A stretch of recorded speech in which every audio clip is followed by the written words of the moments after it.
Hello, everybody. My name's Milan Starcic.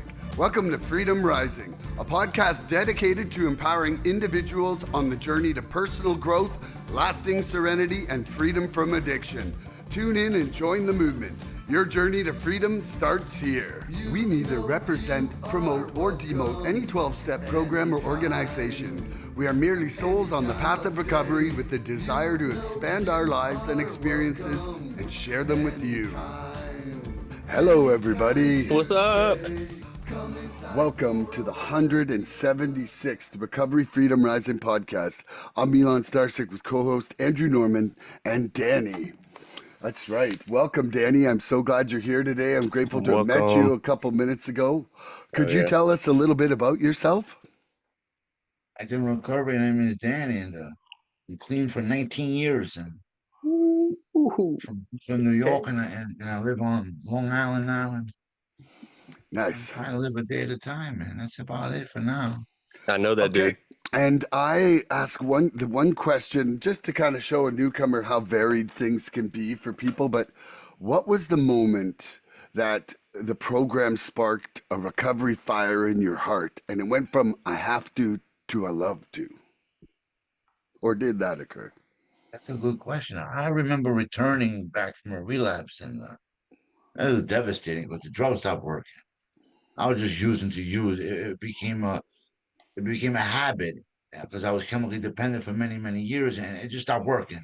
Couldn't beg, borrow, steal no more. And I remember returning to 12-step fellowship, and people welcomed me. And like I needed to keep coming back. I abused that slogan for many, many years because I was really never there. I had to hang out with Big Booty Judy. I had to have the trophy girl, right? And I always was searching for something outside of myself to fill that God-sized hole, and nothing could fill it except for God. And I still want to fill it with God. This is what I choose to call my higher power. Mm-hmm. I love that. Well, thank you. And so today's topic is trust the process. So would you share what this means to you, Andrew, and why you're happy to discuss this here today? I can. Welcome, Danny. Good to see you, man. I'm so glad you're here today. I just have to thank you for being here, man. This is really special. I've known this guy, Milan, for a while, man. I think I was about a year clean when I ran into this guy in the rooms, and we hit it off, man. We've had an awkward relationship, man. You and I have always been friends, but we've had just kind of a couple runnings because obviously life gets lifey, and we all get our shit to our own little moods and things like that, myself included. And so I'm just so glad that you came on today, man. And it comes full circle because when you're working a program, bro, it's all about the love. It's all about staying clean and helping each other out, man. And you have always been that for me, one way or another, man. And I'm just glad that you're here, man. I'm glad that you just chose to come on, man. It's gonna be really, really fun and special. Again, like I said to Milan, I don't think knows what he's up for today, and I've never said that before on this podcast. So, trusting the process, man. This is a big one. When I came in here, I didn't, when y'all were saying trust the process, like I didn't trust anybody. I didn't trust myself. I didn't trust anybody. What y'all were saying, any of that. So when you said that, it almost rang on my ears like when my mother back in the day, when she would tell me to do something I didn't want to do, and they'd be like, just do it because I said so, do it. Don't ask questions. It's kind of the way it rang on my head early. But there's a lot of those cliche sayings, that being one of them, that really, really, really are special to me and mean a lot to me because when we come in here, we're beat down. I was completely beat down. And so trusting the process in recovery, there's a structure here. We have a 12-step. We have 12 steps. It's a 12-step fellowship. We have sponsorship. We have meetings, service. We have spiritual principles that we try to live by. How do we do that? We work the steps. There's a few things in there. It's a really, really, really simple program, right, Danny? That's made for probably the most complex individuals in the world. And again, the more basic we can make it here, because staying clean must come first, man. Like the main thing here is staying clean must come first, because everything we talk about after that is out the window. If we start using that choice that we talk about, man, is gone, that choice, that very, very important choice that we talk about being able to keep if we stay clean, just for today, man, we get to keep that choice. So for me, it's about embracing setbacks. It's about being patient, practicing rigorous honesty. We talk about honesty and telling the truth, and there's a little bit of a gray area in there because somebody can be being honest with you but not telling you the whole truth. And then you talk about like rigorous honesty, which is kind of put a whole nother layer to that, because um when you talk about rigorous honesty, I mean there's no fluffing in that, right? And when you talk about taking accountability, and then when dealing with others, do my words match my actions, right? Do I show up to the table the same way every single time? Am I honest? Am I transparent? Do I allow time for healing in this process? We have an amends process, right, through that 12 steps. And then do I take advantage of my support system today? Do I actually do what I'm saying? So I just wanted to open that up to the broader discussion. We're going to pass it to you, Danny. We're going to have some questions, man. It's going to be really, really fun. Again, thank you for being here. What does this mean to you, bro? Talk to us, man. I'm glad you're here. Love you. Yeah, man. Thank you for the invitation. So, man, I didn't know what that meant when I first got here, and I heard trust the process for many, many years, and I didn't know what I was up against when I started using, but I trusted it. I understood it would feel something inside of me when I finally got clean, and I truly surrendered to the people, man, to the program.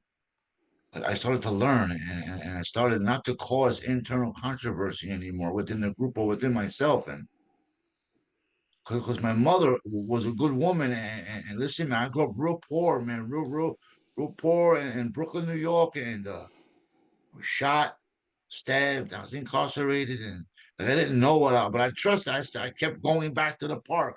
I kept going back to the schoolyard. I kept hanging out with Flacco on the corner. I kept on doing that. I kept going back there, but I never bought into the process, man.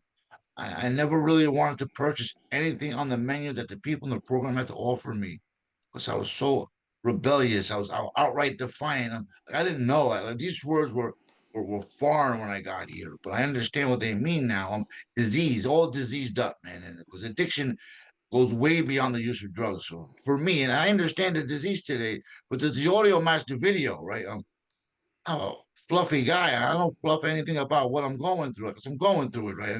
And the important thing for me to do is to go through it and to trust the process is I don't have to do it alone, man. And I don't want to do it alone because sometimes it frightens me. Sometimes it's scary and it's terrifying. But, like, I grew up in a household with all women, man. All women. I'm talking about 3 dogs, 3 cats, all female.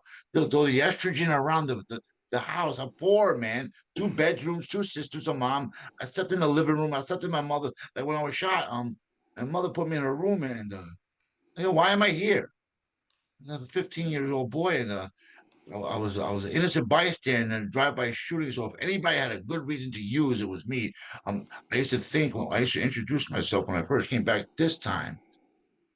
I'm a good-looking guy named Danny. I felt like I was deformed. I have an eye. It goes this way. I have a scar from ear to ear. I have a plate on the right side of my head.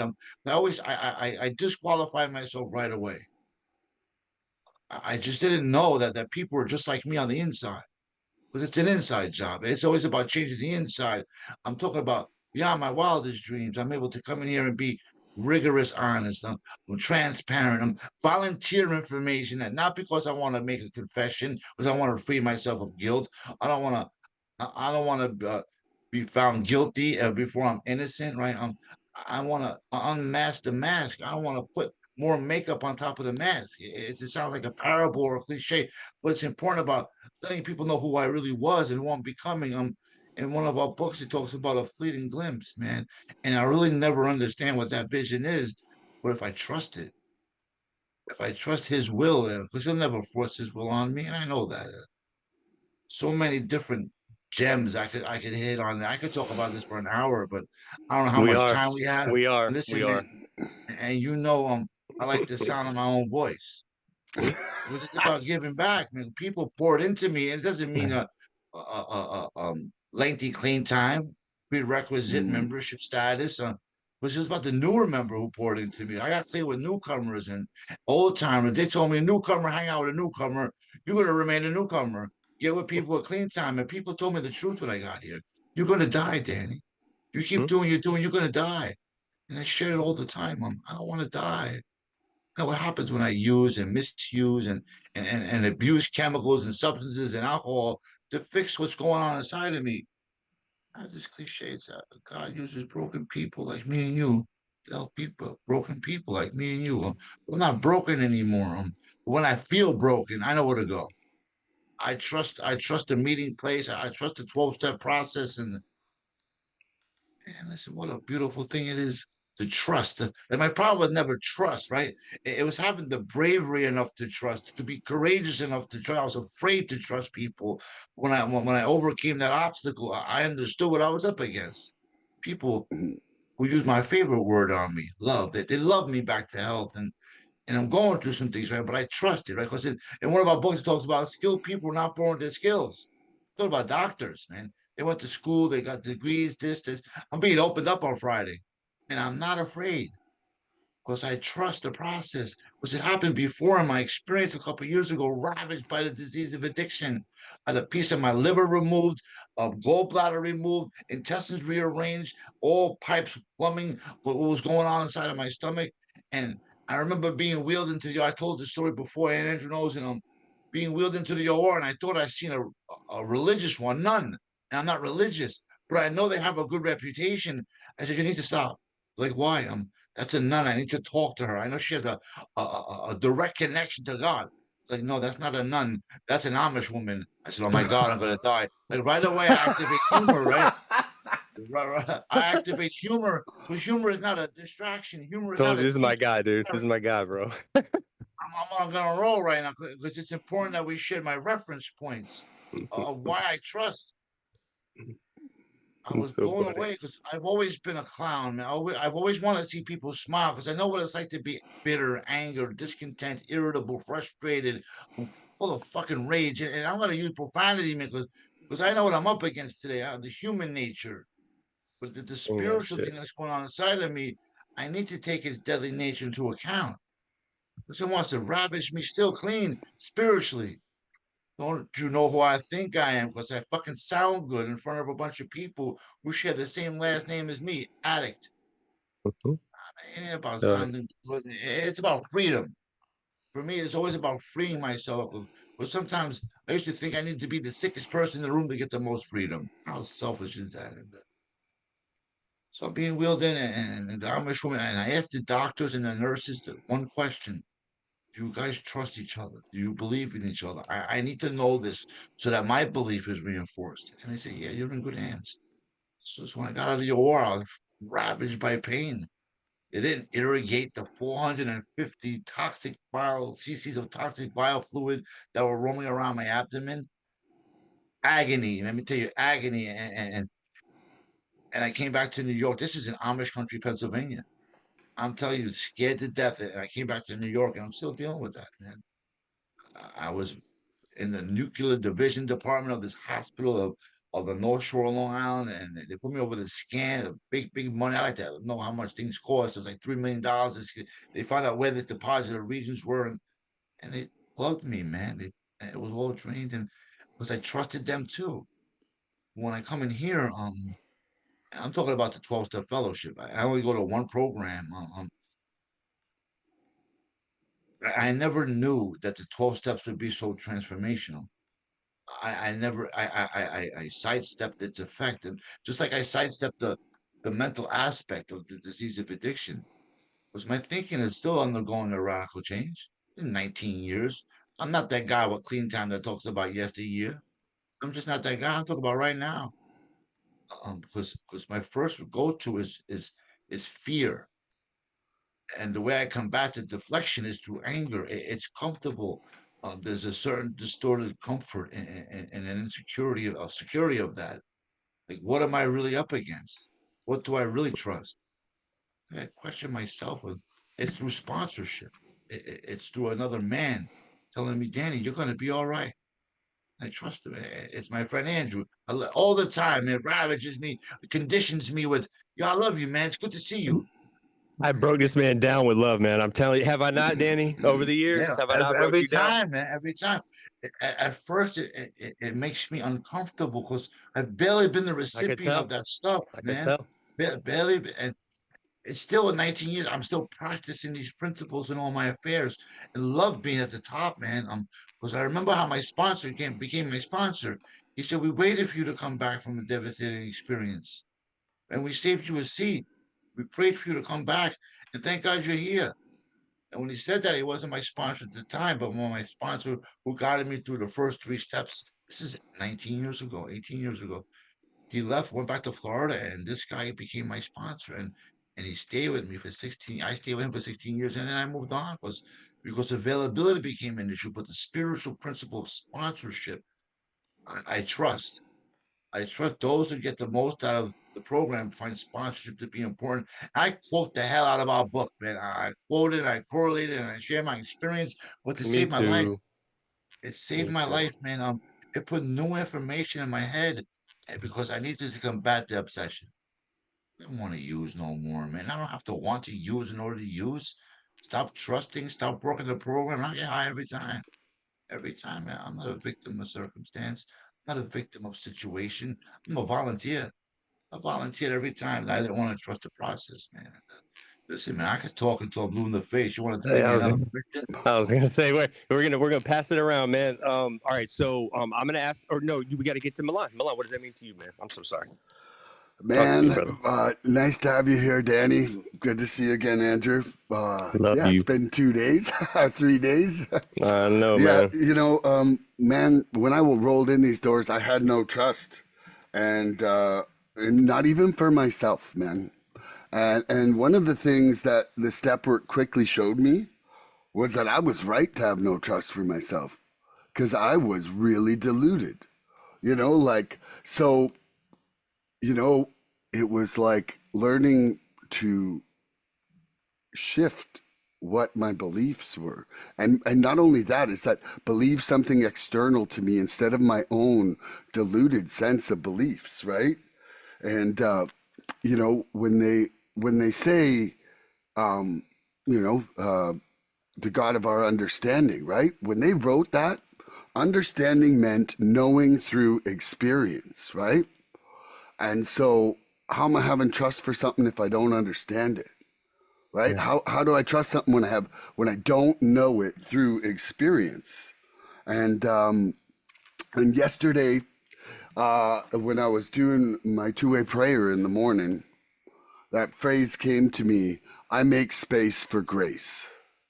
And I like that. if I don't shut off my own freaking insanity long enough to not sabotage my life, then there is no space for my higher power to come in and have room for, like, I can just go around ruining my whole day if I take my will and control every single moment.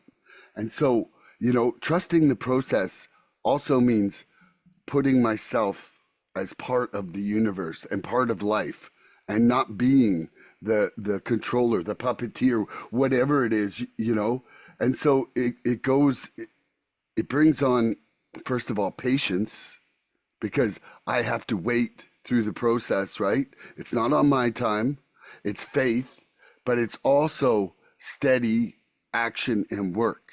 If I'm not actively, like, they say that your higher power is going to do what you can't do for yourself, but you are responsible for that other work. And quite frankly, like, I see it in my life.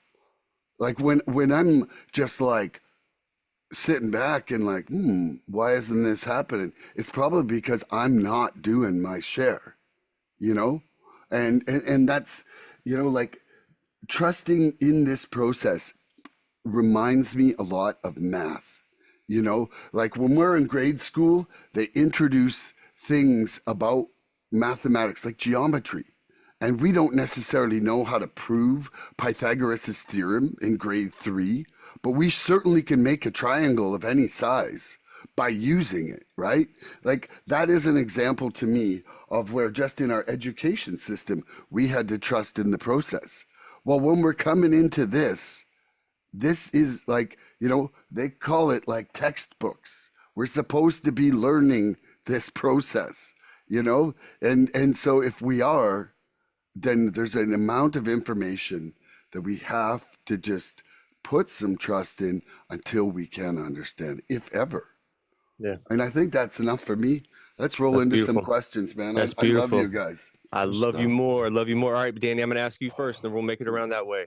So, how has trusting the process changed the way you handle setbacks? Tell us a little bit about it.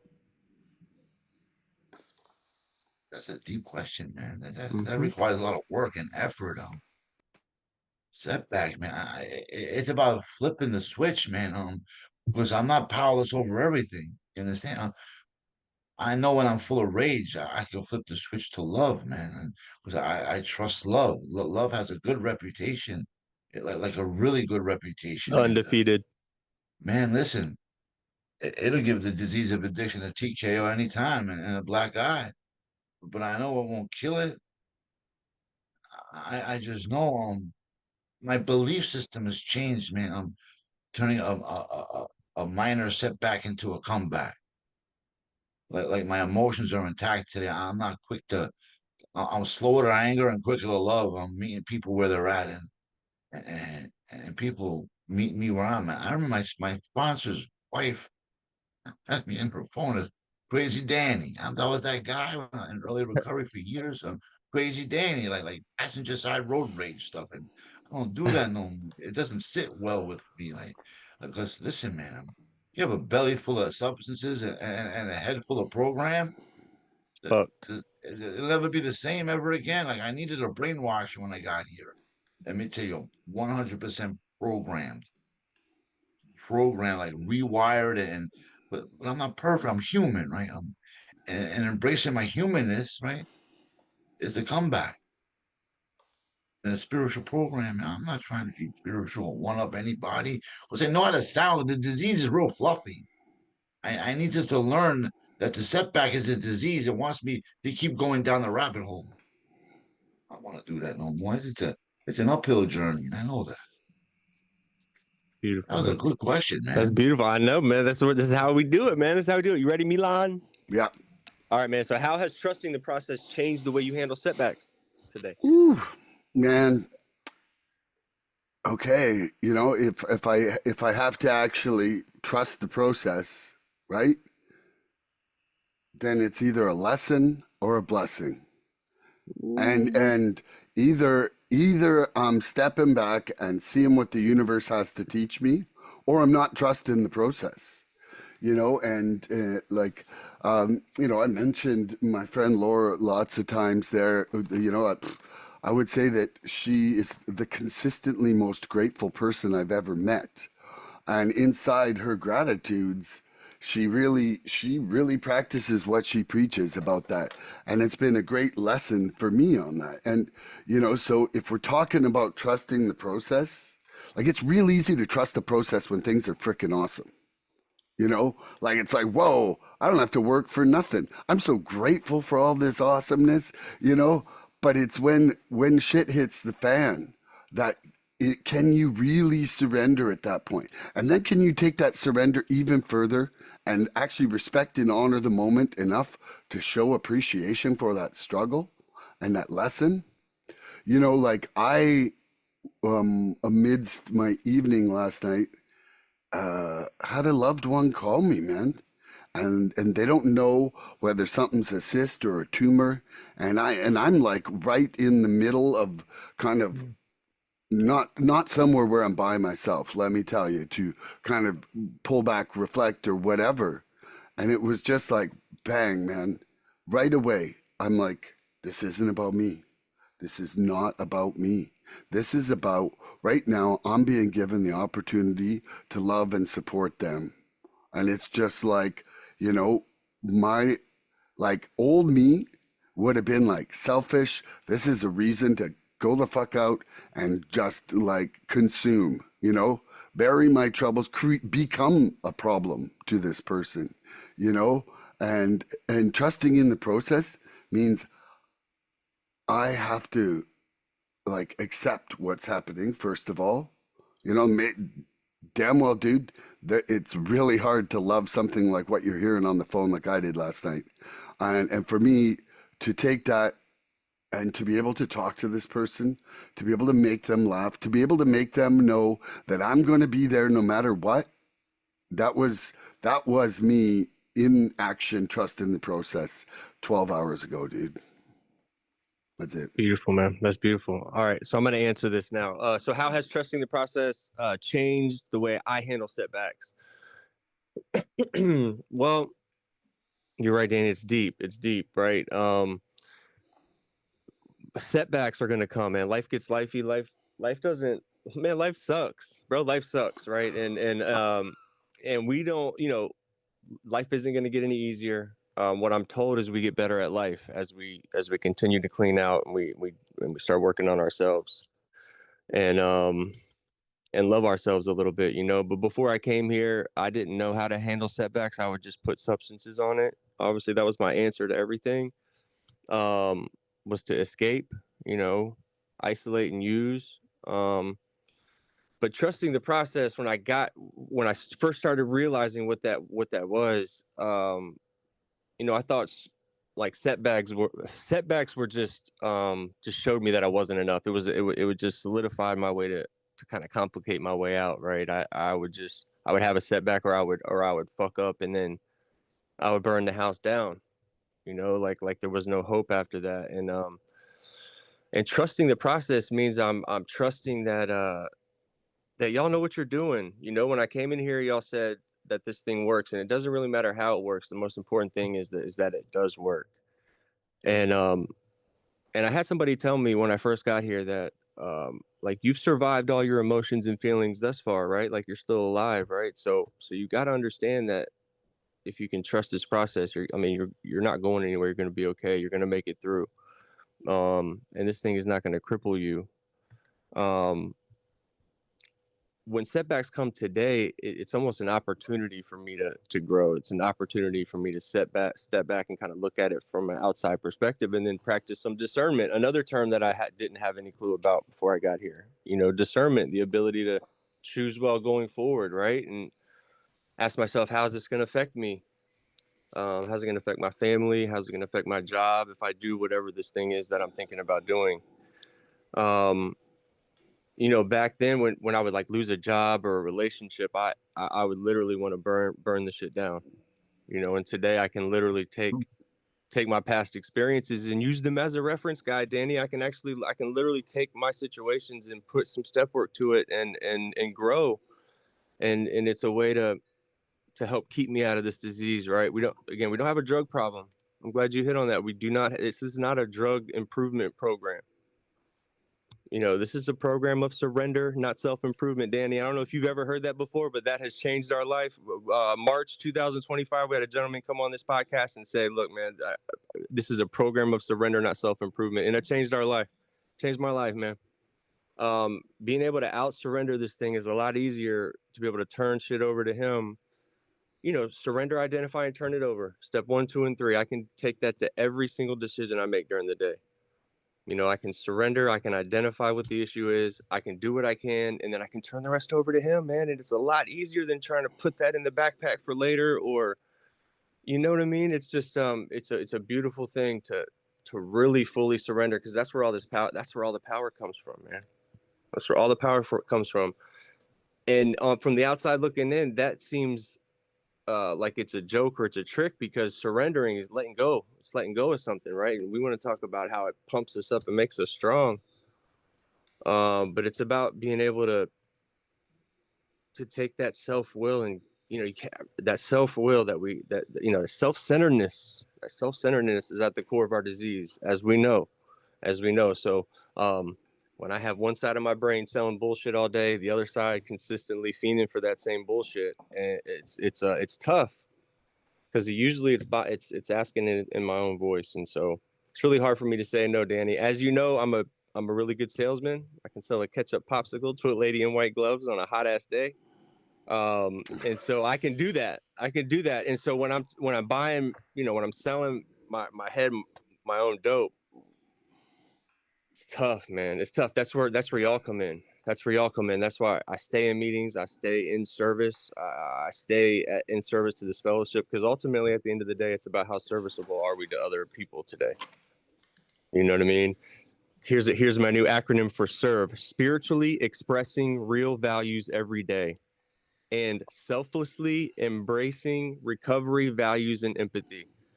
Bam. Service. Serve, man. I'll pass that. Okie dokie. So I've got a question for you, Andrew. Yes. Trusting the process is faith in motion, walking even when we cannot see the path. How has your recovery shown you the value of moving forward without all the answers? Oh, wow. Wow. Being able to have faith, you talked about that faith, finding answers in the hurt, um, forwarding all issues to heaven. Y'all ain't heard that one. I know you haven't heard that one before. Faith, man. I used to be crippled by fear. Fear would fuck me up. And so being able to trust that y'all knew what you were doing, and that, man, y'all were happy, man. I saw people laughing. I saw no angles. I saw people loving on each other. I saw a light in y'all's eye, and I wanted that. I wanted that, man. But I didn't know how to hold on to anything. I didn't have any hope or love. And then and y'all just loved me back to shape, man. Y'all loved me back into shape, man. And y'all showed me that I was loved as a child growing up, man. And I did have a lot of these things, but I just had been using for so long, man. I had been using for so long that it didn't really matter. I was cooked. I was cooked. So having faith that y'all knew what you were doing, guys like Danny showing me the way, man. Y'all prayed me in here. Danny, thank you. Thank you for giving me my life back, praying me back, man, because I wouldn't be here if it weren't for my predecessors praying me here and showing me the way, man. It's a really special thing. It's a really special thing to come in here and be able to feel at home. A lot of times when we come in here, this is the first time we've ever been told, somebody tells you they love you, man, or that you've been genuinely appreciated for being there. And then they tell you again, and they tell you again. And, when you got 30, 40 people in there telling you that they love you unconditionally, Danny, and you come back and it's the next day they do it again, it becomes really powerful. It becomes extremely powerful. And love is limitless. It doesn't lose. Danny, you and I haven't talked for a while, like in depth, but love, that's my thing. My thing. It is undefeated. It's the most powerful drug in the world, Danny. Love. Full circle on the love thing, and we've had a lot of podcasts, because him and I, for the first 100 podcasts, we went back and forth on this tug of war of like acceptance versus love, which one was most important and was more powerful and all that. I'm not even gonna let Milan say anything, because love has won that hands down. But look, think about this, Danny. Love is the most powerful word in the world. Tell me a more powerful word than love in the world. You can't. There's not one. We're universally known. There's nothing that holds more weight than that word love. And so I have to lean into love, man. I have to lean into love. Living one's values every day, letting others voluntarily involve. Love. So that's my answer. Love you guys, man. Love that. Okay, Danny, trusting the process is faith in motion, walking even when we cannot see the path. How has your recovery shown you the value of moving forward without all the answers? God, for the 12-step process. I'm blind in one eye. I can't see half the things in front of me, right? But I know if I do the work. When I do the work, like currently I'm on a step I don't want to do, but I know when I do it, right, I won't be a ghost in the closet anymore. It's about extending my compassion, Mm-hmm. learning that I'm not powerless over this area, that I can remove this pain if I ask a loving God, loving God, not a punishing God, not whatever God I come to understand. And sometimes I don't understand. I know He laughs when I make a plan. And it always comes out differently, and it's never what I expect. It's never a downhill journey for me. There's most things I'm not aware of. Like vigilance is a good thing, but am I really aware? Am I really watchful, or am I alert? Am I on the warning side? I don't want to be on the warning sign anymore. I want to be on the disclaimer side. So many different disclaimers. Like, if you do what we do, you'll get what we get. But if you don't, this is what's going to happen. See, disclaimer, warning. Because I'm aware today, and ignorance is bliss. I still want to be happy, joyous, and free. So what do? I have faith, man. You said the acronym, man. Finding answers in the hurt, finding answers in the heart. Where does my heart carry? Love, man, and love and compassion, and I can extend myself grace, approval, and protection if I ask, I extend it, man. I'm leaning towards another way to improve my conscious contact, and it's scary, but I know if I trust it, it'll work. I'm still scared to do it because of how I've tarnished this area of other people's recovery. It doesn't feel good to hurt people and just wind up owing more amends. But I do it anyway because I trust that my faith. I can't see what's about to happen, but I have an idea of the outcome. It's about the effort, man. And am I really willing to put the effort in? And when I don't know the outcome, because it's not mine to determine. TBD, man. I just got to be willing to do the work. It's not just pen to paper anymore. It's action. What am I going to do to change? Because I need to change some things. I don't want to change them because it's comfortable in chaos. Man, chaos is really rewarding. But when I address my issues start to address me. And I don't want to be Ooh. comfortable with that stuff no more. It doesn't feel Well, good. Sharing a meeting last night. One never wins a fight. Did many people great harm. But most of all, we harmed ourselves. To harm myself. Now I'm a punishment. It's to punish myself with resentment, anger, and fear. I know God doesn't want me to be afraid. He wants me to trust him, man. Sound like I'm being a religious person, but it's not about religion, lack of religion, creed, or where you go, the pews, the Sunday place. The spiritual aspect is an inside job for me. And my faith is, I don't know what's in front of me, but I trust it. I see the whole staircase, but if I take the first one, the momentum will that's carry what I me was gonna through. say. Take that first step without seeing the whole staircase, bro. That was perfect. Yeah, That was exactly what I was yeah, gonna man. say. It's about momentum, man. I know there's a guy on TV. He's a momentum fighter, and he uses other people's stuff. But if I use your spiritual principles positive way, I'll get the same results. Results count in recovery, and healed people weren't born with the skills. But if I do what the skilled people did, I'll get the skills. Man, listen, this Yeah. is about payout, man, and not being able to see the payout. I don't get a 401 or a pension from being in recovery. The reward is spiritual. It's about what Mm. I'm pouring into other people. I'll say this, I totally left my brain. The disease likes to shut me down sometimes, and it's okay. It'll probably be brought up again later.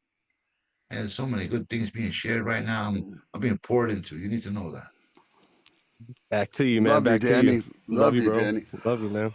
Okay, so trusting the process is faith in motion, walking even when we cannot see the path. How has my recovery shown me the value of moving forward without all the answers? I think like Milan all the frickin' time. There's a guy who comes to our meetings, Russ. I just love this. He's like, I'm not much. He's like, but I think about myself all the time. I'm all I think about. Yeah, I'm all it. But it's not even thinking about me. It's just thinking in the thought pattern that my culmination of my life experiences has gotten me to create. And one thing I didn't do is I didn't invent the steps. I didn't foresee what the process would do.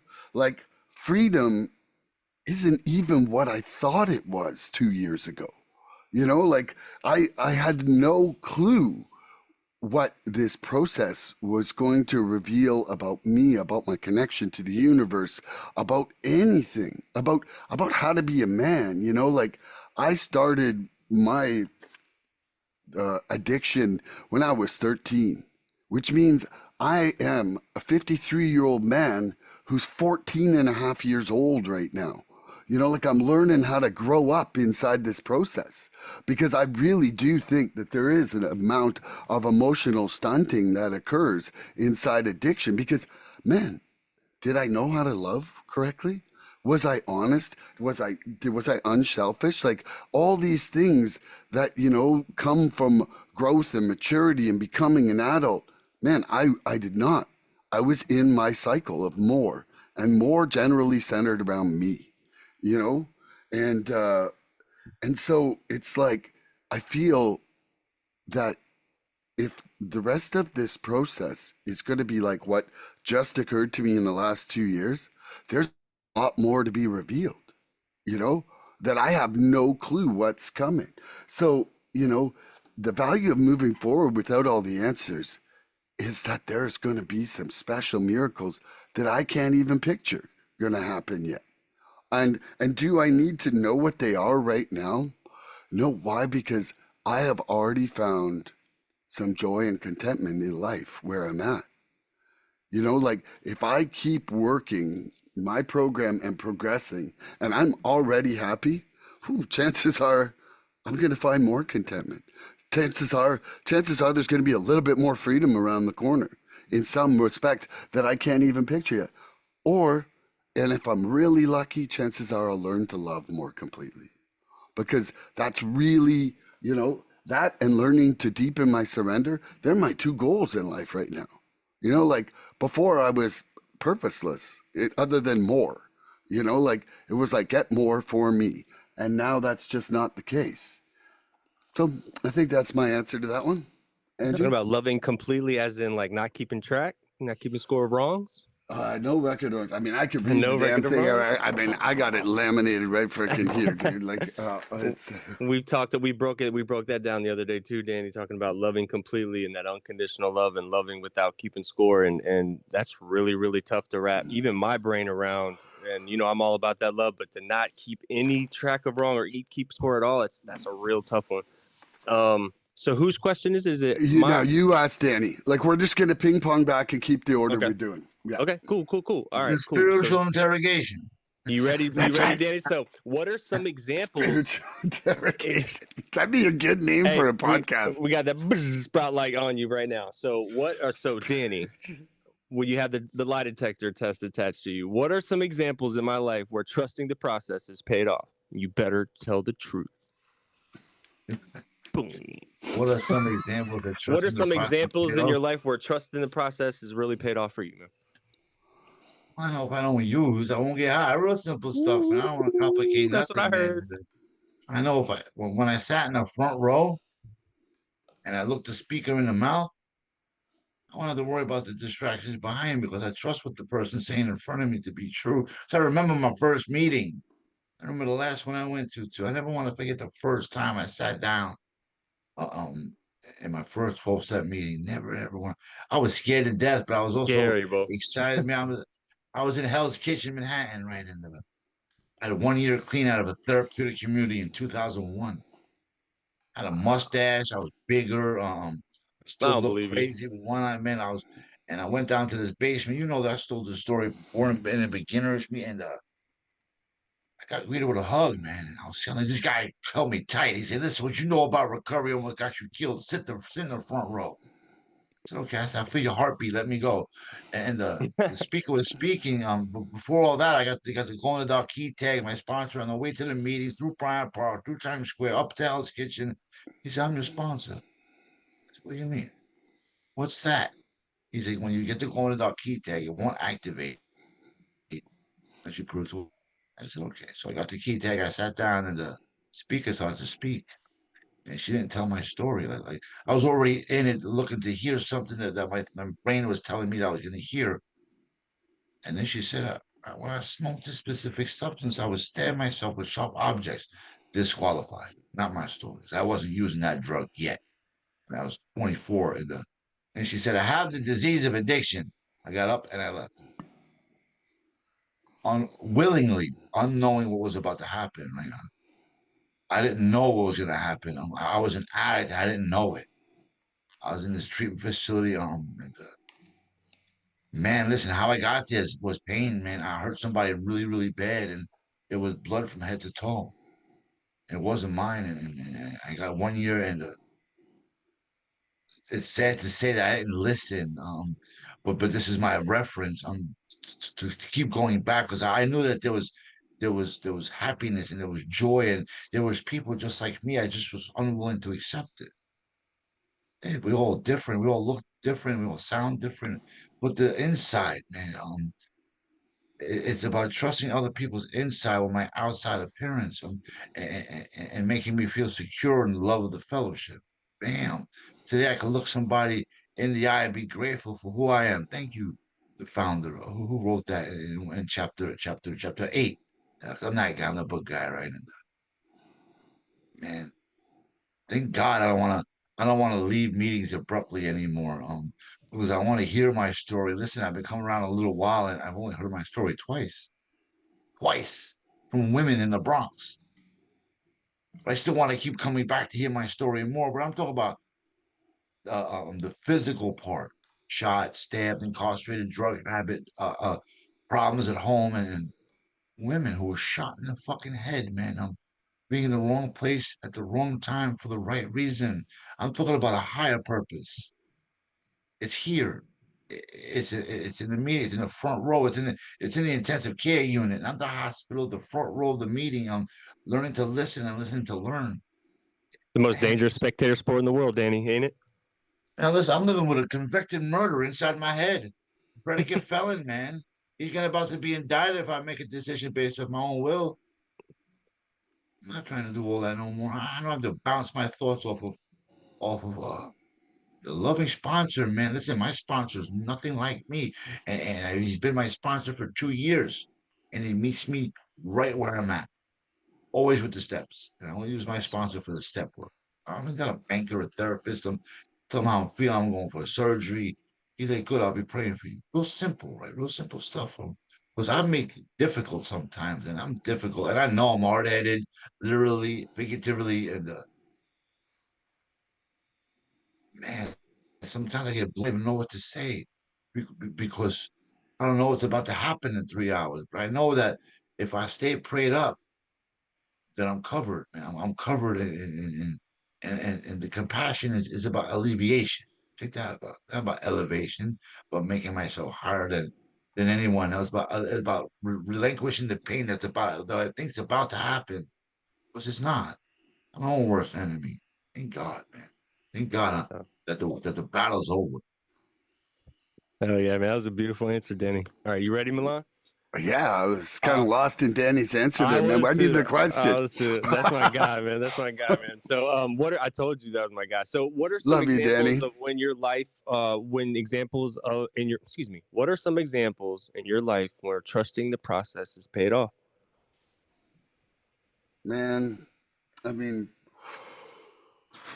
I can't think of a part of this program where it hasn't been part of that, you know? Like first of all, I was uh I was broken when I came in, right? And when I showed up at the treatment center, I literally was just like everything I did got me to death. Like so I literally had to throw everything that I was thinking was the right thing out the door. You know, like I don't know if you guys ever watched Seinfeld, but there's that George Costanza where he does the opposite of everything that is his instinct, and his life becomes this grand success. And, you know, the beginning of recovery literally felt like that for me because I was so great at steering my ship to a brick wall at 80 kilometers an hour, you know, and so man, like, first of all, just the concept of surrender, you know, like that surrender, like, I mean, it allowed me freedom just to trust that that fight wasn't mine anymore. You know, like I remember there was one of the support workers at the treatment center, and he was just like, I never would have thought laying down my weapons was ever going to win a fight, you know, and being somebody who grew up fighting all the fucking time as a child, you know, that was a big concept to do. Like, man, my instinct in my life experience was make it so they can't breathe and you can get away. You know, like that was my thinking, not surrender, and definitely not laying down any weapons. So, you know, like, but and then it also, you know, that allowed me to love more deeply. You know, like actually starting to stop transactional on everything. You know, like it wasn't always about the take or what, you know, like the, I'll call it the Milan Love Storage Bank. You know, like I would do something, but man, there'll come a time where I'll be like, don't you love me too? You know, like, and whatever it was. And, you know, quite frankly, when I look back, I'm not proud of that. You know, it's kind of funny, but humor's one of the ways that I laugh off all the shit that I've done, you know, like in some ways. And I really think that, you know, trust in the process and learning to trust the process has also been part of that process of surrender. You know, like it's almost part of learning how to surrender is starting to embrace that trust in the process. Because the fact is that we get, or I get crazy. I get crazy when I get too far futurizing. You know, like when I am trying to sort out tomorrow and the week and the month and blah blah blah, and what's going to happen then, and what if this happens then? Man, I've robbed myself of every little bit of presence and every bit of conscious contact with my universe that I had. You know, and one of the ways, like, man, you know, like I used to have a German short hair pointer dog, and I don't know if anybody out there's had one, but man, you have to run those dogs 25 to 30 kilometers a day, or they're crazy. Like they're hunting dogs. They're hunting dogs. They're made to run 3 to 6 hours a day. And in some ways, I feel like I'm a hunting dog. Like you got to wear me out. You got to wear me out to calm me down. And so, you know, it's part of the reason why I'm just so chaotically walking so much is that the only way to slow me down is to just get myself, my heart beating, sweating, releasing, and just like, and then I have a chance to be calmer and to trust the process. And you know, part of that process has been that I need to be healthy in order to be healthy in my heart. And for the longest time, all I did was toxify myself, you know. And then I would come off a big binge of like however many days or weeks, and man, I could plow through the Ben and Jerry's like you ain't ever seen. Like I was like a snow shovel right into here, like and what it was like straight from drugs to sugar, straight from drugs to sugar. And then like you know when you see the little kid have a reaction, I was a big old baby. I was a big baby from the sugar. Like for sure, I'd look at like 2 hours. I'm either sleeping or bitchy. You know, after that snow shovel of Ben and Jerry's. Like I mean, I could consume it. I'm like, oh, new flavor. Whoa, better get two. Anyway, I think that's my answer, but I'm not even sure if I answered. But I love you. You did answer, and that's all that matters, man. It's the inspiration, man. So I'm going to answer this. What is the question? So what are some examples in my life where trusting the process has paid off? Um, yeah, man. There's a lot of times when I got in here, you know, the 12 steps, man. That I wanted to say that you hit on that, Danny, too. The 12 steps is where things changed for me. I had heard to work the steps, you know, work the steps or die, motherfucker, is what I heard when I first got in here. Um, and when I started doing that, I didn't really understand how writing my resentments and my fears and harms and all that, how that would do anything for me. I just thought it was bringing up old bad shit and it was just going to get me in a bad mood, right? I couldn't think past the actual act of doing the step work. And plus, we don't like paperwork. Danny, we were talking about this a lot on here, that we call it paperwork, quote unquote, because like when you go and you start, if you act errantly now, like and you got to make an amends, we call that paperwork. Or if you got to do some kind of step work to eliminate your actions or to get over your actions, then it's called doing paperwork. So we try to stay out of that lane of doing paperwork, I which ain't big is on paperwork. we ain't big on paperwork. We try to live spiritually, right? And so if you live spiritually, you know, Milan's step 4, I think, was 120 pages in a notebook plus Something something like like that. that. Yeah. Something like that. You know, it's just we got problems. We got problems. So I didn't really understand how that was going to work for me, but then being able to trust the process and trust what y'all are saying, because I didn't have any other options, right? I mean, this was the last house on the block for me. And, you know, I came in and I sat my ass down on that rusty ass couch, man. And I found a home, you know, and so I didn't really have any outside perspectives to listen to. I was at y'all's beck and call in terms of like, I had no other thought processes for myself. I had to trust what y'all were saying. You know what I mean? And, you know, I can't, you know, running from my problems is a race that I'm not going to win ever. You can't run from your problems, man. You can't run from them. You got to tackle them. That's how we're going to grow. You know, those things that I found the things that I worry about the most, like the things that I dread doing and that I put off doing the most are the very things that set me free, man. Like when I do those things, that's what makes me feel better. You know, I think my disease a lot of times will take over my thoughts and my thoughts and it will try to put them into action. And it's cool because, you know, I have that firewall today, man. You know, when I've got that one side selling the shit and the other side buying it, I gotta have that middle firewall in there that allows for the two to coincide, but just not enough to throw me off the boat, man. You know what I mean? It'll keep me on my toes, but not enough to get me out there.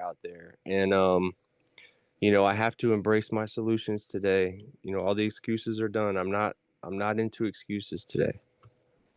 I'm not into excuses today. And the goal is, you know, the goal is not to be successful for me. It's not to be successful in things. It's to be valuable for myself or other people. And then once I can be valuable, whether it's a situation or my work or in service, whatever it is, once I'm valuable, like I don't have to chase success. Like it finds me. Right. Does that make sense? Like if I can be valuable to a situation and have value, that's where I'm going to get, you know, I'm going to be successful if I choose to be so in that. So, um, you know, when I came in here, what do they say? We all greet each other as if we survived the same near death catastrophe. Like if we were all in the same badass, you know, bus crash, like, and we all survived, that's how we greet each other, man. Like I love you, man. Like I love everybody. Why? Because we help each other. You know, I might not like everybody, but I fucking love everybody, man. Even if I don't like you, I love you because the things I don't like about you is something that I'm seeing in me that I got to change or something that I want to stay away from, you know, my actions. So you're helping me. You're helping me. And so the step work, sponsorship, even in my like family relationships, you know, where I just trusting the process, man. Early on, my family was like, "Do you have to go to those meetings for the rest of your life? Like all those meetings all the time?" And like now they're like, when I don't see me in a meeting, most of the time they're like, "What the fuck are you doing? What's wrong with you?" Seriously, they're like, "Bro, something's wrong with that dude. If he's not in a meeting at 10 o'clock Eastern every single night, bro, they're calling the fucking dogs for me, man." And that's a beautiful thing to have, man, because bro, my mom's not worrying about that phone call at 2 o'clock in the morning, man. She can sleep finally, man. My family can sleep. That's where like clean time comes into play here. I don't give a shit about clean time. And Danny, you've led the charge on that one. Look, my man's 20 years clean. He don't give a fuck about clean time in terms of like he'll be in a meeting and be like, that shit don't fucking impress me. I'm clean today. Right.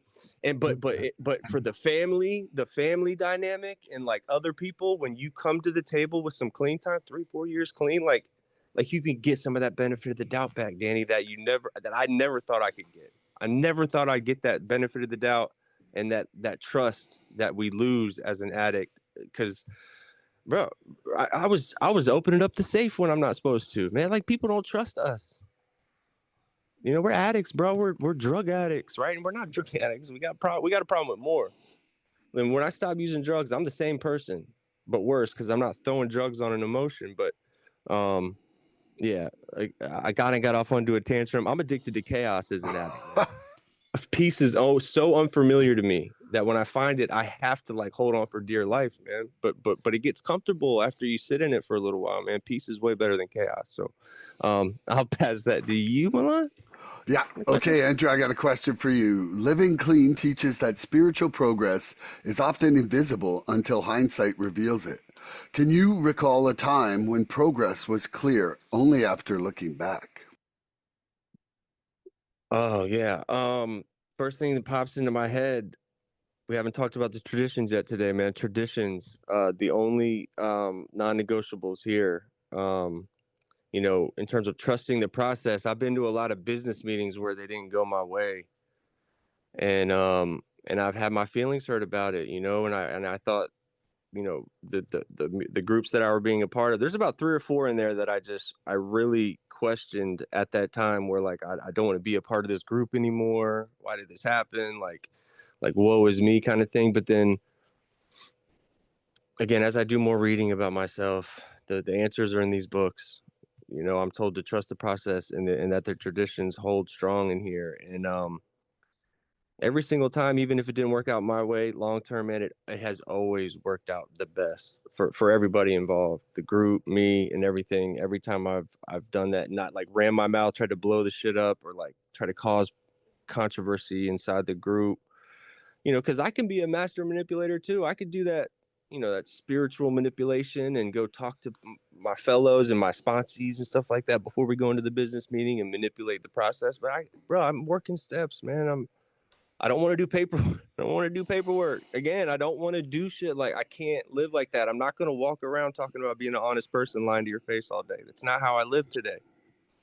You know, this is you know, I made a commitment to change, to do things differently. You know, I'm no longer that dude. So I didn't want to get off on another tantrum. That was 2 questions back to back. I'll pass that to you to ask Danny. Okay. Danny, Living Clean teaches that spiritual progress is often invisible until hindsight reveals it.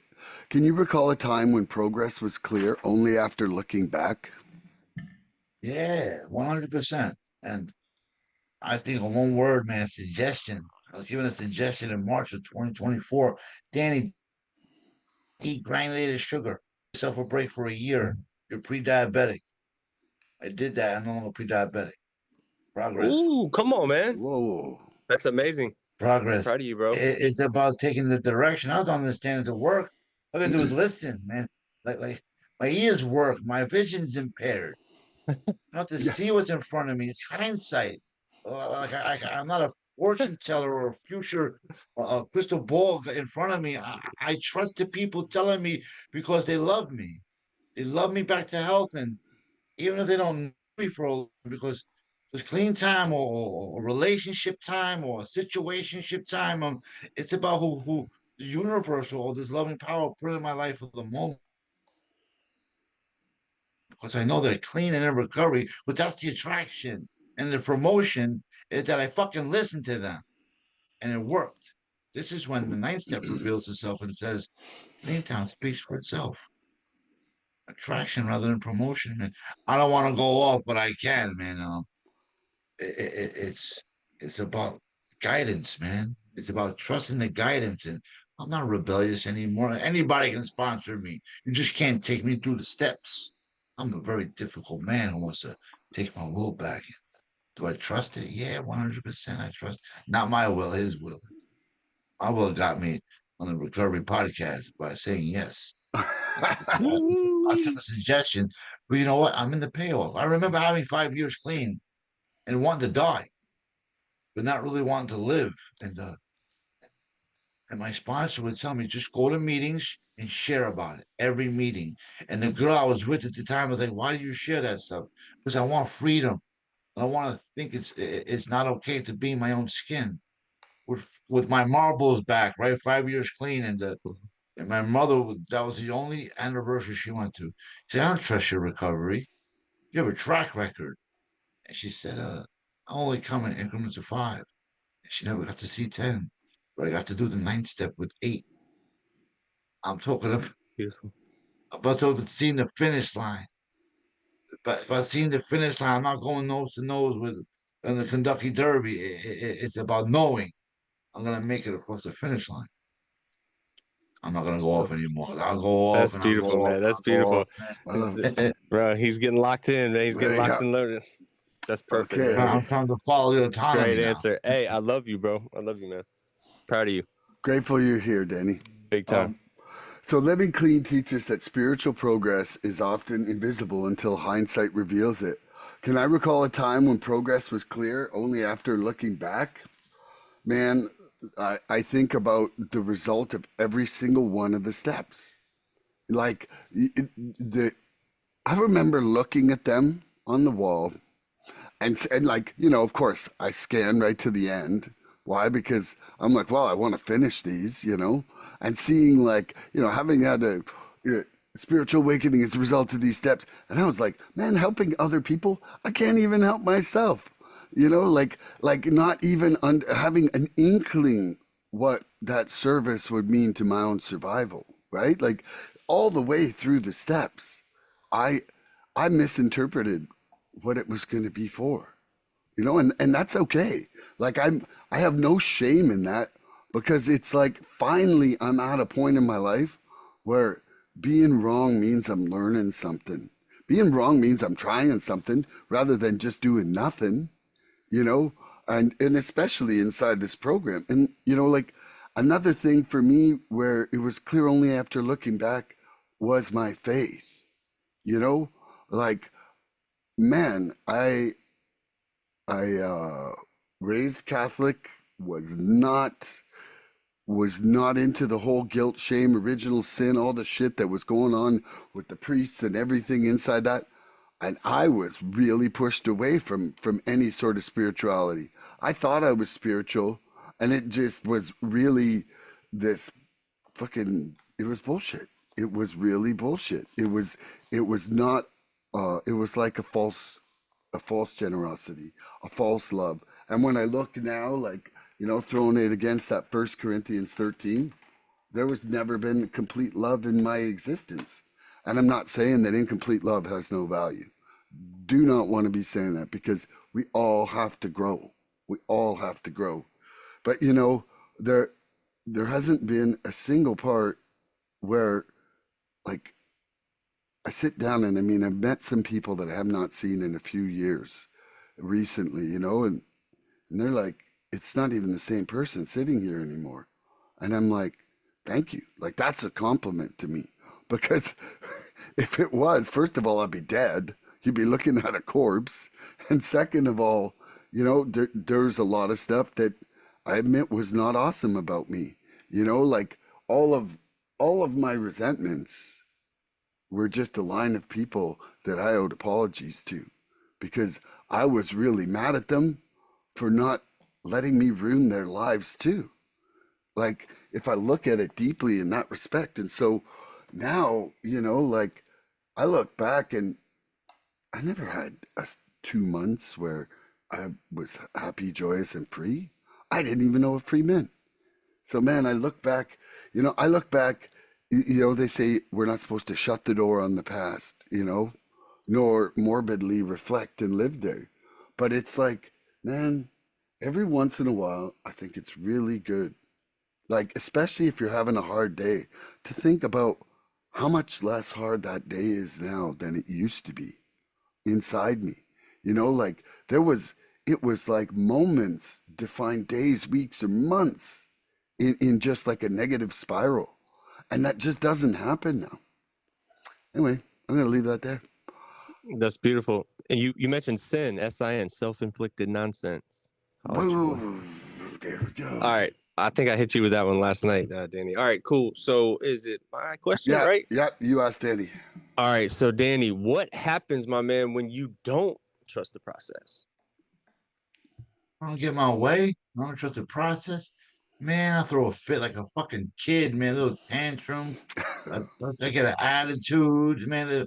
When I don't want to accept power, I want control, man. I want control, and because I still want control. I have a lust for control, man.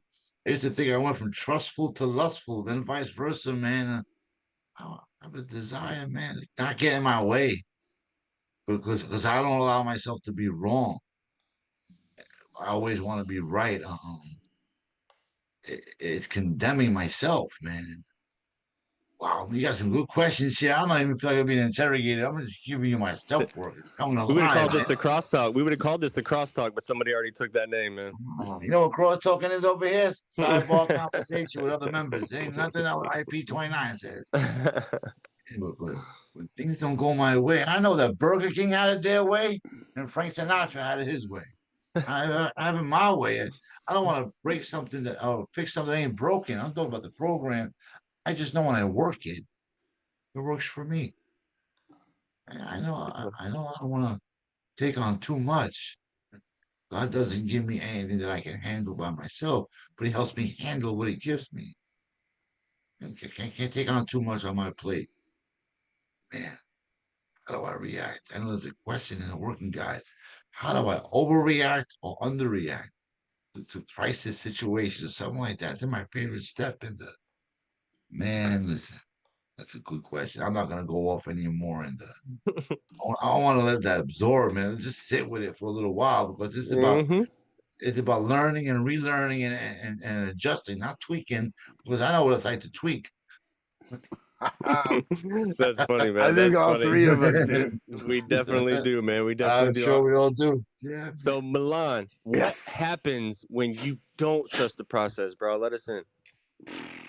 There's this guy, jerkface Milan. We don't like that dude. He comes home, he kicks the door in, and, He's a dick. and it's definitely what I would call, like, you say one step forward, two steps back, and it feels like the two steps back moment, where I'm for sure at that point, I'm living in my defects or my shortcomings, right? Like I am the first one to know when I'm off. I'm the first one, like, just like Nicolette said that, when she goes to a party, she announces that she's an addict as an insurance policy. So Insurance. people don't offer that. But the thing is that when I'm starting to be that way, it's like I say right to my family members, I'm like, I'm feeling out of sorts here. I'm like, something's going on, and I want to calm myself on it because I want it to not be something that my loved ones are afraid to talk to me about now. Like, I want us to be able to discuss it because it is something that, first of all, quite frankly, if I could walk out of the room on myself when I'm acting like that, I would be the first one to shut that door, put a lock on it, let's change the locks, man. He's got a key. Like, Peace, bitch. I ain't talking to you no more, man. I'm out. yeah. And when I start acting like that, it's one of the prime moments for me to start questioning my motives. Like, one thing about surrender is that it's like, where does my preference lie and what is my motive? Right? Because chances are it's going to be some kind of dishonesty, impurity, like selfishness or lack of love, right?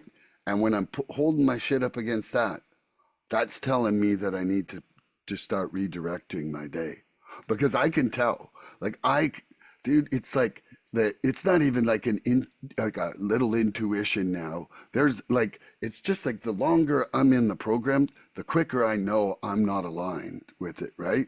It doesn't mean I can change it every day. Like, for me, rest is a massive, massive function in my ability to course correct. And if I'm too tired, man, I find my course just off the whole day. And but on those days, what I try to do is I try to minimize my damage. Like, I try to put myself in less situations where I have more situations to deal with like that. Yeah. That's beautiful, man. Thank you for answering that. All right, Andrew, what happens when you don't trust the process? Well, that's a bad deal, man. It's a bad deal when I don't trust the process. And it's not usually like this big event either. It's usually like a slow roll in, which is good. I think that comes as a product of working the steps too, because things don't happen like on a whim, like this bright flash of light and then everything's changed. It doesn't happen like that for me today. I usually early I'll start getting impatient or I'll get frustrated in a situation and then it goes to the next level for me where I start not I start putting timing on this step work. There's no time frame of when you need to work the steps or when you should start or how long it should take you to get through them. As long as you're being honest when you're doing it, and And so it starts with being kind of impatient for me. I remember feeling at times that the step work was too lengthy, that there was too much work. I just giggle at that shit now because yeah, it's a lot of work, but bro, this is our life, bro. This is the only meat suit we get. Like, this is the only life we have. Like, if I'm not going to be willing to put a little work into my life to stay alive, bro, I was a savage in my active addiction. Bro, I was chasing people down. I didn't even need a phone, and I would be blowing you up, right? I would chase you down. I would just wind up on your street when you got home one day. Happy fancy meeting you here on this street. You know what I mean? Like, it was just crazy how I would work so hard. I would be perfect in my endeavors trying to get that dope, man. And so I've got to try to put that mentality to what I'm doing here, you know, like when I start feeling irritable or whatever, like I got to get my medicine. I got to get my meetings, right? I wake up no longer looking for drugs. I'm looking for fellowship, for connection, for just a simple conversation with another person gets me out of my head. It's the quickest way to get me out of my head. And it doesn't have to be another addict, Danny. I can go talk to my neighbor about cutting the grass, and I'm not thinking about myself anymore. It's as simple as that. It's just about getting out of my own head, you know. And so the moment I stop like trusting you guys, you know, and I slip back into that self-will, I say this a lot, Danny. Like, I feel like God like tests me every morning. He like knows exactly what I want to eat for breakfast, and so when he wakes me up in the morning, he like hands me my self-will back like on a big breakfast platter from McDonald's, and he's like, "Here you go, man. You hungry? A little orange juice." And then he just sits there and watches me and waits, like, let's see if this dumbass is gonna take this shit today. And I've gotten a lot easier. It's gotten a lot easier to just, you know, to push that thing away, go brush my teeth, and pray, you know, pray it right back to him. I gotta pray. It's the self will that I have to stay on top of. Because when I have the keys, bro, I'm screwed. I'm screwed. And and so when I don't trust the process, I also forget about my own truth, if that makes sense. You know, I forget how many times that things have worked out for me, you know, and how many times I have pushed through that. Like, I'm alive today, man. I've gotten through everything that's come up at my doorstep, man. Any problem that's come up, any emotion, any feeling, any pain that I've had, I'm still alive today. I'm smiling. I'm healthy. I'm happy today. And so why would I not trust that it's going to be okay the next time something happens? You know, my mind will like convince me that I have to bend and break, you know, and bend my whatever's I'm going through to try to be more comfortable in whatever situation, mentally, physically, whatever it is, man. My mind, like it's not my dude. Like my what is it? My ego is not my amigo. My brain wants me dead, man. My brain is not my friend. And so, you know, I got to train my mind to be stronger than those emotions, man, or I'm done. I'm done. You know, my emotions will get the best of me every single time. And so, spiritually, when I don't trust the process and I'm disconnected from him, like I'm just, I don't even know what I'm doing here. You know, if recovery is my roadmap, like these meetings and fellowship and this podcast and shit, these are my gas stations, man. This is where I'm filling up. You know, people go to church to fill up spiritually. I come to meetings. I do this to fill up spiritually, to get tapped in, to be able to hear what he's telling me. Because God speaks through people, Danny. Bro, when I need a message, a lot of times it'll come in one of y'all's voice. If I need a message, man, if I need something, it's not good. I don't know what God sounds like. Like I don't, you know, some people might think they do. I don't. It's y'all's voice that I hear. So more talking and being with y'all equals more everything for me. The love, the acceptance, all that shit. You know what I mean? I can come to terms with me being an addict, man, but I'm not like the scum of the earth, right? I don't have a moral deficiency, right? I'm not an asshole, Danny. You know, and on top of that, man, if I'm working on myself as an addict, like an addict in recovery working on addiction, is left in a better position than if they even had the fucking disease to begin with, bro. So you tell me, man. Like, I'm better than I could ever be because because I'm addicted, because I have addiction. Like I can turn that around now with step work and be better than I ever even thought I could imagine to be. So And I think in our Living Clean, it says if we're willing to move towards our dreams, a lot of times we blow right through them. You can correct me if I'm wrong, Danny, but it says that somewhere in there. So gotta be willing to move towards them, man. We'll blow right through that shit. Thank you. I got off on it a little bit. Okay, I've got It's what another we do. question for you. Okay. Trust is built when we let principles guide us instead of old instincts. How have the spiritual principles replaced your old ways of reacting? Wow. The spiritual principles that I've gained, the only way I gained them was working the steps. You know what I mean? I had some kind of knowledge of them, but I could not fully work them and embody them until I worked the steps. What was your question again? The question I'm an was, idiot. how have spiritual principles replaced your old ways of Yeah. reacting? So look, so when I got here, hope and love are the only two spiritual principles we can give to each other. I'll say that shit every day till I die. They're the only two that we can give each other. And when I got here, y'all just doused me in love and hope because I had no hope. I didn't know how to stop using drugs. And you told me any addict can stop using, lose the desire to use, and find a new way to live. I thought you were full of shit, and you weren't. I thought it was a cult, and I was cool with it. If it was a cult, if y'all said go sacrifice a goat to stay clean, I was going to do it. I would have done it. And because I could not stop using. And so the love completely swept me off my feet, man. The love that I felt and the hope that y'all gave me, that when I saw people that were way worse off, in a way worse off position than me, regardless of what it is, spiritually, physically, mentally, whatever it is, and they were thriving, man, staying clean, going through some of the most craziest shit I've ever heard of, and doing it clean and coming back and being like, man, the last thing I wanted to do was use drugs. Uh, You can't, if you're being honest with yourself and you stop using, you don't have a choice whether to be taken over by some kind of spiritual nature, principle, whatever it is. But love and hope, bro. Love is absolutely undefeated. It does not lose. I'm gonna go down fighting on that one, man. Love started this thing. It's gonna end it. LOVE, living one's values every day. LOVE, lets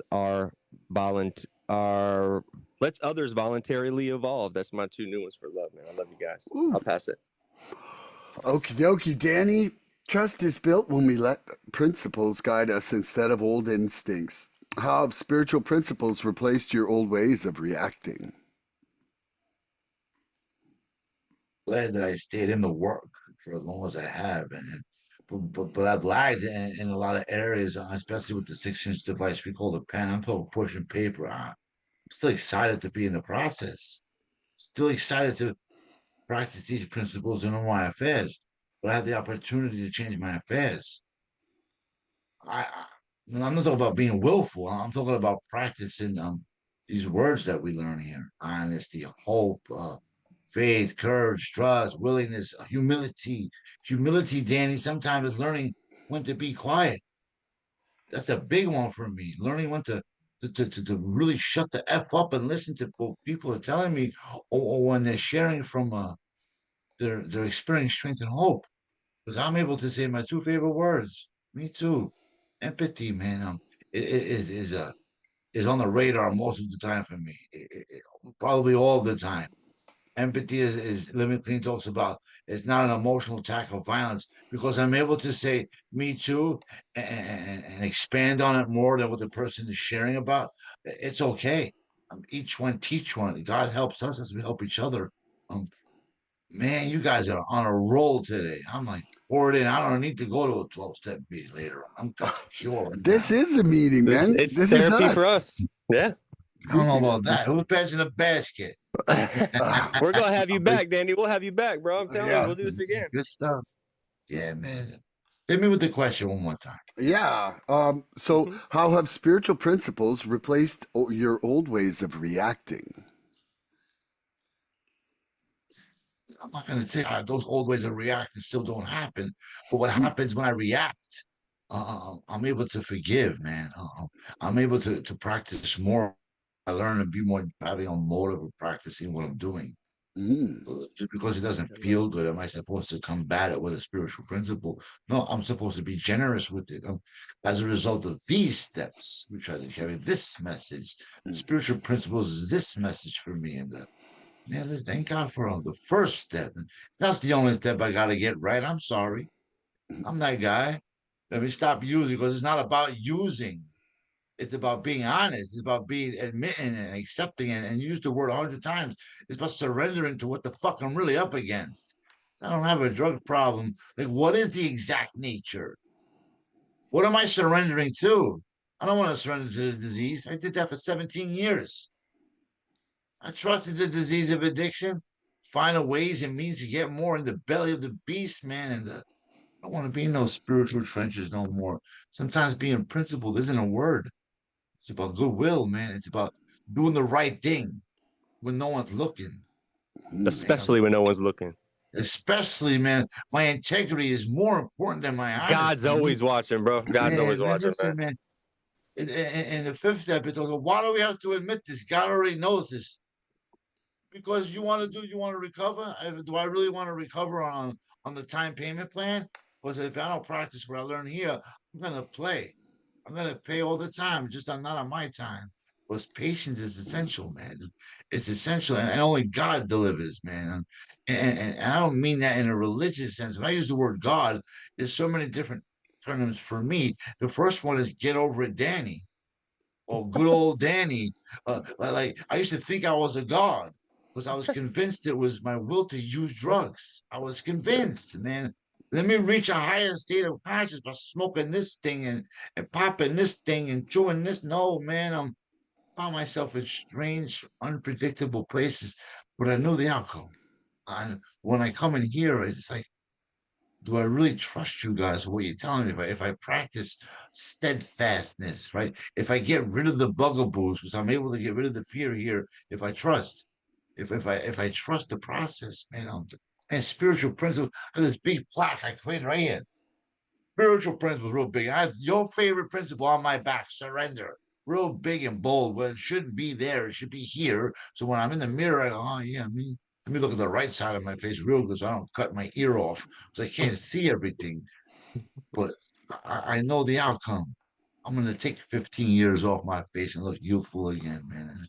It's about it's about practicing wherewithal. It's about the principles that are not even talked about: steadfastness and spiritual selfless service. Step 12 of so many different embodied spiritual principles, man. But man, humility is where it's at. For me, it's humility, man. My sponsor, he's just a good guy. He tells me, Danny, you gotta learn when to be quiet. And that's a spiritual principle. Sometimes it's not a word, it's just an action. Danny, let go. How do you let go? You let go. I think it's a 10 step. It talks about often we ask an old timer a question, we'd be amazed at the simplicity of the answer. I'm still stunned. I'm still blown away by what they tell me because my home group is a bunch of old timers. 50 old timers, 30 plus years each, so much clean time on my anniversary on Saturday, 700 years, sometimes more. And I You're don't the share baby. it. I'm the baby there. I don't talk in this. I don't raise 20 my hand. years. I'm like this and this. I'm like, see, wow, you just talked about tax evasion and adultery. I'm the type of man. Like, I don't mean that. It's like good. Man, the truth will set me free, but first it'll fucking make me furious. It made me furious to admit the things that I was doing. Clean. I'm not gonna share that here, right? It's being Yeah, recorded, right? We're in the North and Bill at any time. I don't know about that. This might get out to the DA. I'm only kidding. But for me, with humility, it's about having fun, man. Mm, It's not just about examination of my strengths or weaknesses. It's about having fun with it. I don't that's understand beautiful. what I'm up against today. Because I can't understand without the help of you guys. That's dope. That's dope, man. That was a great I get answer, man. Love excited, Andrew. That I was get really bro. excited, This man. is perfect, man. I'm it. so glad we got you on. I'm so glad that because when we first started this, man, like from day one, I had a master list of people that I had met in these rooms that I wanted to get on. You were on that list. You and I just haven't really talked lately, and then you kind of popped in, man. It was just perfect, man. It was perfect time. God's timing. Grateful God's Yeah, you're will, here, bro. Danny. So sense glad of you're here, man. timing. So glad you're It's just, here. You ready for my question, Milan? No, I got to ask myself this Okay, one. sorry, don't I'm forget to totally pass the off. basket. Trust is built when we let principles guide us instead of old instincts. How have spiritual principles replaced my old ways of reacting? You know, man, first of all, like the principles have brought peace and serenity into my brain, which was just like a fucking hummingbird hamster wheel. You know, like there was not a moment, a speck of silence before getting here. You know, and it's like the principles now, instead of just like reacting to the universe, it's kind of like I'm trying to let them guide my actions day by day, you know, and and I would say that, you know, now love being the spiritual principle that encompasses all other spiritual principles in my mind. Thank Complete you. love. Yeah, you could keep that record. The four absolutes. The four absolutes, though, are like, you know, honest, pure, unselfish loving. Like I'm doing that two-way prayer thing every morning, man. And what it's doing is it's predefining options for me in moments where I would have just reacted. You know, it's giving me like actual loving, sensible options of how to behave in situations that used to baffle me, or not even baffle me, that I just reacted to. And I really wasn't even putting any spiritual principle or heart or morals up against, you know, because that wasn't where I was living, you know. And so inside that two-way prayer, like I'm praying for guidance, and then outside of that, I'm also praying for more guidance, because man, life gets lifey real quick. And that's why there's a difference between the word react and respond, because man, like my fight or flight, and if you get me too tired or you get me too excited, is a reaction. It's not a response, right? And so I'm trying to learn to step away, to breathe, you know, not knock someone in the head. Yeah. Well, it's true. Mm. Like, you know, there's just times where I'm like, man, I could knock him out right now. And, Doink, doink. but I don't, you know, and so I'm trying to change my internal environment, you know, like coming from a place of love and principles. And so that has helped me, you know, just learn to react that little bit less. And you know, one of the things mentioned earlier for me was that it doesn't come on my own time.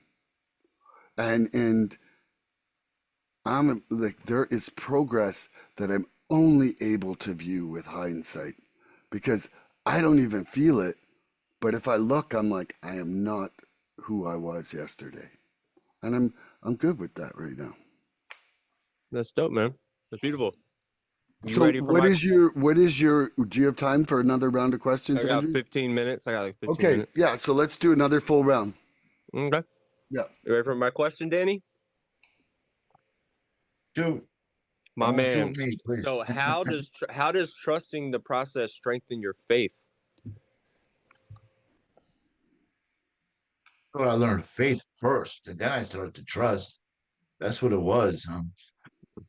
Believing that something that I couldn't see and see it move in my life is when I really started to trust it, because my spine, I didn't believe when I first approached that the third step, right? And was faith for me is the spiritual principle of turning it over and being the safety and the care of.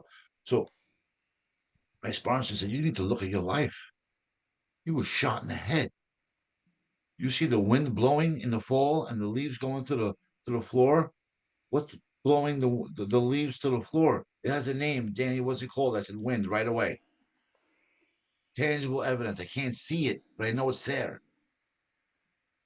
Bullet passed through my skull at 850 feet per second from 24 feet away.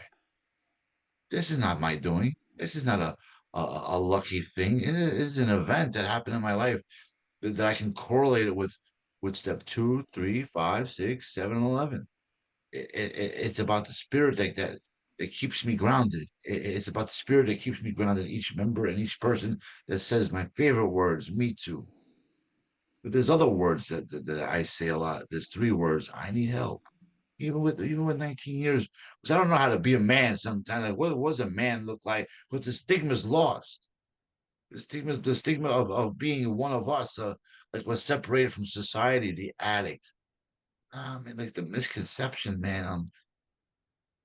Junkie, needle user, visions of violence, street crime, The jail. lie's dead. Lie's The dead, man. lie is dead, man. We do recover. The it's compounding like it flips, but back and forth, faith and trust and faith. Because when I have trust and I don't have no belief system, I need to go back. I need to go back to the basics. It's just always about returning back to the basics. But when I say the basics, Andrew, I don't gotta go back. Because I'm always in the grace, man. I'm always in approval. I'm always in protection. I'm always in safety. It's so I trust it so much, even when I can't see it. And I can't. I can't. I'm blind. And my eye goes this way, goes this way. And listen, when I'm sharing in front of hundreds of people, right? I get the crowd. But this is not gladiator, man. This isn't win the crowd and win your freedom. This is about setting the tone. It's about setting the tone for the person who doesn't know why they're here.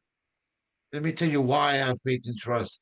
I remember doing a workshop on step 4 and step 5. Let me tell you, men were walking out, Andrew. They were walking out. I'll tell my story and liking it, right? Sex section, the abuse section. We might want to put this section off until later in our recovery. Why? I'm here now, and I trust it. And I did faith, and I was encouraged, and then I go to trust it in 5 because it's ugly, man. It's really ugly stuff I had to write about, but to share it isn't freeing the group; it's freeing me, and I still trust that I'm not in charge. I don't even have a license. I'm a passenger side road rager, man. And I take my will back, and I really learned. I'm gonna say this in closing. I really learned self will in the 4th step. I didn't learn in the 3rd step. I was learning God's will in the 3rd step. I was learning the 4th step. I learned a lot about my will. And the first inventory piece, resentments, right? Why am I personally grudging people? Oh, there's a new defect of character. I'm here to shed the light on it. Grudgement. That's when I hate you, but I'm gonna judge you for being kind to me. Right? Begrudgment. I That's love It's a it. so grudgement, funny. man. And like my Oh sponsor had man. to tell me, so Here, I'm on you that heard it step here first. I'm on that step for the 3rd time, and my sponsor, Danny, move on. You're on it too long. Begrudgment. You're imagining people, man. We're gonna go over that. We're gonna debunk all the lies you're telling yourself. You're not angry. You're not that guy. You need to learn when to be quiet. Tell the disease, thanks for sharing. I trust the power, man. The higher power, not the lower power, because it's gonna lie to me in my own voice, and it sounds really good. The itty bitty shitty committee between my ears, man. It always starts and ends in a thought. It's not the first one, right? The first one's Yep. always wrong. The first Yep. one, but I fail to recognize, right? Man, that's a good one. That's a good one. I went a little vice versa, That was little beautiful, man. That's paddle balling over here. this is That was exactly why we amazing. do this. This literally your answer right there for that question is exactly why we do this, man. So thank you, man. All right, I'm asking you, Milan. You ready? Okay, yes. How does trusting the process strengthen your faith today? Man, like I feel like my faith literally is the trust in the process. For me, my higher power, I've said it before, is the entire universe. And so it's like, man, my faith and my trust in the process is trusting that I am a part of this universe. I'm not separate from this universe. And if I am part of this universe, then I just have a part to play in the universe. And I don't need to control it. I need to see where I can honor and respect the moments by surrendering and love what I am part of by caring for it all, right? Like it's a whole different thing when we see that we're part of versus something separate. And I think that it's for me, um, it's real humbling. It's real humbling to see the tiny speck of the infiniteness that I am, but it's also um, it brings me like a satisfaction and a joy to think that I am part of it, like that I have the privilege to play a part in it, that I'm here to have the privilege to help and serve, and that I didn't just die and have no chance to be growing and living this life.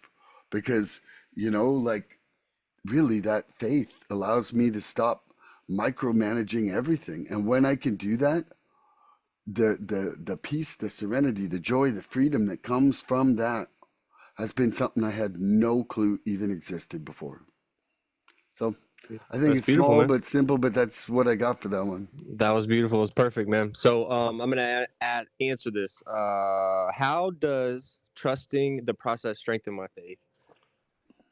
Um, well, for me, when I came here, the whole, anything healthy wasn't really, I wasn't really engaging in healthy practices before I got here. So we'll just keep it at that. But then when I got here, trusting the process has really, really solidified my faith. And y'all both hit on it. They go hand in hand with me, if not uh, they're the same thing almost in terms of this process.